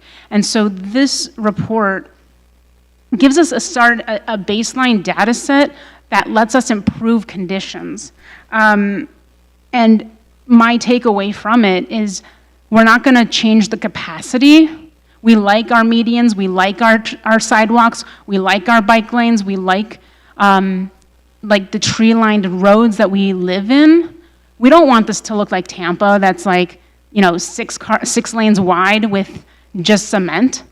And so my takeaway as I'm a mom with 5 kids. I gotta get out, gotta get everyone in the car. We need to take voluntary and early evacuation very seriously, because that's what this data tells me. This data doesn't tell us that anything besides what our current situation looks like. It's not, we have a lot of scenarios where things are over 1.1, or over 1, I should say. And so I think this is as thorough as it can be, given that I'm not an expert in traffic evacuation policies and procedures and an engineer, but I do trust the CAL FIRE, the Forestry Service, the Sheriff's Department, when they say this is one of the best reports that analyses that they've seen in the state of California. Now it's our job as the city to take this data and say, how do we reduce these numbers moving forward so that our residents can be safe? And I threw the question over to Robbie, and I will emphasize this again. We are not approving any development. There is no planned development on Canaan and TO. There is no proposed, and there's no approved projects on that intersection at those strip malls, at the grocery store malls. So, if we could refrain, thank you very much. I'm referring to the comments that I have had, and so I just want to make that clear, where people are convoluting. I don't know where this information is coming from, but it's not. But I'm telling you. And so I can make the findings based on the expert's opinion on the matter. And so thank you. Thank you very much for your deliberation. I actually would like to echo a lot of what you said, Commissioner or Vice Chair Sharon. I do want to implore the public who has been with us tonight. This did come before the body, the Planning Commission, a year ago. We did send it back to staff, and through that process, there was further evaluation and understanding of analysis on our community and what potentials there could be, and that was at the direction of this Planning Commission. And so that comes at a cost and expense to the city. The city's robust budget is infinitesimal by comparison to our neighboring cities. And so I know that comes at a great expense to our city staff in time and resources. And so I really do want to appreciate y'all taking into account our concerns in that initial pass-through. I also am going to echo what Commissioner Vice Chair, I will get at one point tonight, Vice Chair Sharon did say, I will speak I suppose on behalf of my fellow commissioners. We drive past the Regency. We understand what is happening. We understand that the process that is happening with development in the city is occurring, and that is occurring in large respect out of the control of what we can do. The Regency and the general plan in the Agoura Village specific zone came before this body. We were able to approve objective standards that apply to that area, while knowing that there are certain limitations on what we can and cannot do. Those limitations have been upheld by the U.S. Supreme Court, the highest court in this land, unfortunately. And we understand that, and we respect our public coming and participating and being involved in this process, and this is precisely why we have and conduct these meetings. That night, I think we had maybe 2 public comments. And it's unfortunate, and we encourage, these are very important matters to us as well, and without the deliberation of the public, we can't make better informed decisions when we apply the limited objective standards that we still do have control over to this day. I do think it's incredibly important to understand the city's responsibility in evacuation. You know, the reason why Nate was here and really wanted to, that was the first in my 3+ years of being a planning commissioner, that was the first time that Nate participated in one of our meetings, because this is a very important issue to the city. It is probably one of the most, if not the most important issue to our city right now. Our staff are available to the public, as Commissioner Vice Chair Sharon indicated, the plans and the process for development in the city that is happening ministerially, so async from the city planning commission process and the city council process. Those plans and processes are available to the public to understand at the desk, and they are available not 24/7, but when the doors are unlocked during public hours. And I highly encourage our residents to communicate with our city to understand, because without the deliberate involvement of our community, you know, again, we have limitations of what we understand is most concerning to the public. I can make all the findings. Again, I think I take a similar view to Commissioner Platzer. I don't love them because evacuating a city of our size and with our roads is going to always be imperfect. And our hands are tied with a lot of things with respect to things that might be happening in Sacramento. And again, as I mentioned, in the highest court of the land. And I don't like that. I spent my first birthday in the city. I'm raising my 2 children in the city. And I want nothing more in the world for them to live in a really safe community. And that's why I brought them back here to be raised here and have the same childhood that I had and be raised by this community. And largely the things that I love about this community are the things that scare me the most, which are our mountains and our access to that, you know, wild urban interface that we have that's so beautiful. But it is scary, and it is a fact of our life here. The last thing I do want to say before we move, I do really respect the public comments that relate to preparedness and planning. I had a thought, and actually it does relate to my children. You know, my daughter is almost 7 years old, and she's already gone through multiple earthquake trainings. She's gone through mass shooting drills, unfortunately, which really terrify me. But wildfire is actually not something that she's been experienced with as a school, within the school districts. I do like hearing that some of the cities have adopted plans to have, kind of citywide kind of, earthquake shakeout equivalents of wildfire preparedness. And I would behoove the city to actually conduct those, because I do think that is, again, it will never be perfect. We can't plan for the worst case scenarios that we've seen recently, and they're only going to get worse with climate change. But I do think that if we behoove ourselves to do some preparedness trainings and mock evacuations, that would put ourselves in the best position to ensure no loss of life in the event of the worst case situation.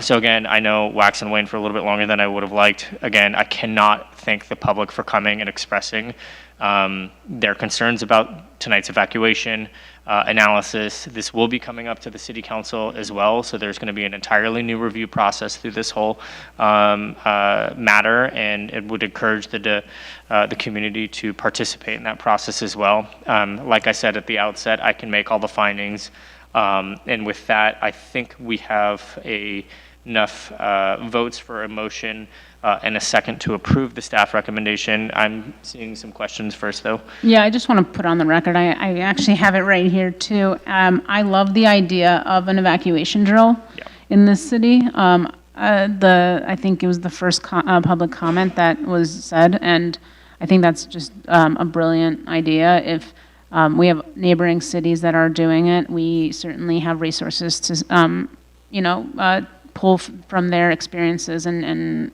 do it here. So I just want to make that clear. Yeah, thank you. And again, I just want to remind folks, we love the city. The city's done a phenomenal job with the limited resources that it has with our budget. Our neighboring cities have 4 and 5x city budgets than the city does.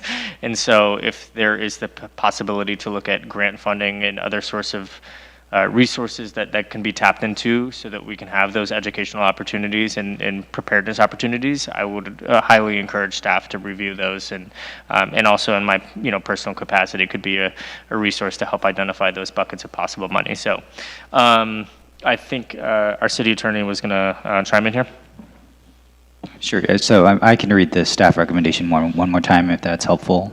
Great. I mean, I think based off of what I've understood from my fellow commissioner comments, we have enough votes to move tonight to the city council. Okay, so I'll just repeat the staff recommendation. Great, thank you. Just to clarify on the record. So the staff recommendation was to adopt a resolution of the Planning Commission of the City of Agoura Hills, recommending that the City Council of the City of Agoura Hills adopt a resolution approving a general plan amendment to amend the safety element, Chapter 5, Community Safety, to include an updated evacuation analysis, evacuation plan, and the updated 2024 multi-jurisdictional hazard mitigation plan, and revise the table of contents accordingly,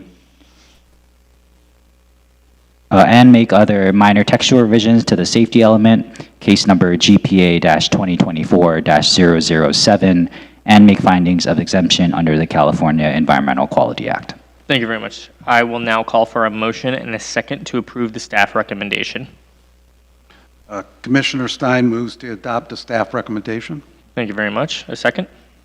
Commissioner Sharon seconds. That would be Vice Chair Sharon. Vice Chair Sharon seconds. Great, thank you very much. I'll defer to our secretary for a roll call vote. Commissioner Platzer? Aye. Commissioner Stein? Aye. Vice Chair Sharon? Aye. Chair Roth? Aye. Chair Roth, you have approval 4-0. Thank you very much. That concludes our public hearing for tonight. I will now move to our commission and staff comments. Are there any comments from staff this evening? No? Are there any other comments from the Planning Commission? I'd just like to congratulate Robbie on his new position as planning director. Congratulations. Commissioner I Stein, was going really to appreciate say the that. same thing, congratulate Robbie, but I also do want to thank and echo the other commissioners for showing up. We do want to hear what you think, and it's not, we're not listening, we are listening. And I want to, hopefully you realize, as Commissioner Roth says, sometimes our hands are tied. But thank you for coming out, and good night. Thank you very much. You both beat me to the punch, but congratulations, Robbie, on the promotion. Thank you for all the work you do on behalf of the city. I really do want to thank the staff for being with us and supporting us through this process, and the public who provided comments tonight. Please, like I said, I think 5 times tonight, show up. Let us know how you feel. There's many projects that we talk about that we have no public comment on, so I really appreciate it. And with that, I will now make an announcement on our next regular Planning Commission meeting, which is scheduled for 6 p.m. On Thursday, May 7th, here in the City Council chambers of the Civic Center, located at 30,001 Lady Face Court, Agoura Hills, California. This meeting is now adjourned. Thank you.